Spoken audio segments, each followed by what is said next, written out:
All right, so we're going to discuss understanding the shoulder. And in the process of doing that, we're going to end up discussing on how to avoid rotator cuff injuries. Because typically if somebody's having a shoulder issue, it's going to be a rotator cuff issue.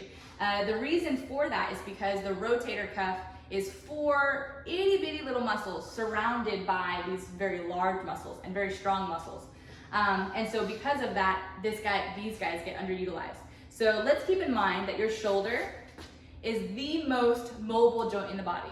Now, because the shoulder is the most mobile joint in the body, it also means that it is the least stable joint in the body.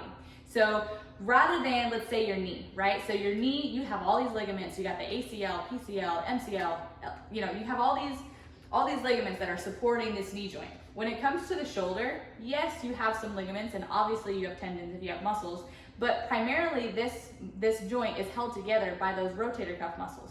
So let's talk about those first. So the rotator cuff muscles, they all attach here on your humerus. And so they call it the sits. So we'll go in order. So you have the supraspinatus, which attaches up through here, okay? This muscle is the most common muscle to become injured from elevation. So let's say that you're doing a lateral raise, but you elevate, you're screwing up your supraspinatus. Or carrying heavy things. A lot of women, especially when they're carrying, when they have babies and they're carrying the carriers around, because it's such an awkward shape, it's usually bigger than they are. And even though it's not super heavy, it's heavy for the awkward position that they're in. But anyway, supraspinatus, #1 muscle to be irritated and to tear or fray. So the next one is going to be your infraspinatus. So infraspinatus attaches on top of your scapula and again attaches back over here.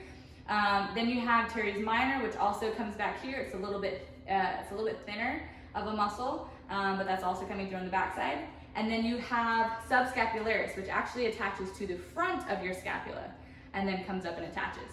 So those are the rotator cuff muscles. So keep in mind, they're not very big. When you think about, here's the shoulder, you have the chest muscle, okay, taking up that much real estate. You have the traps, which is taking up about this much real estate, okay? And they're all going in different directions. So you have, you have the lats, that's considered a shoulder muscle, and those come all the way down here to the low back.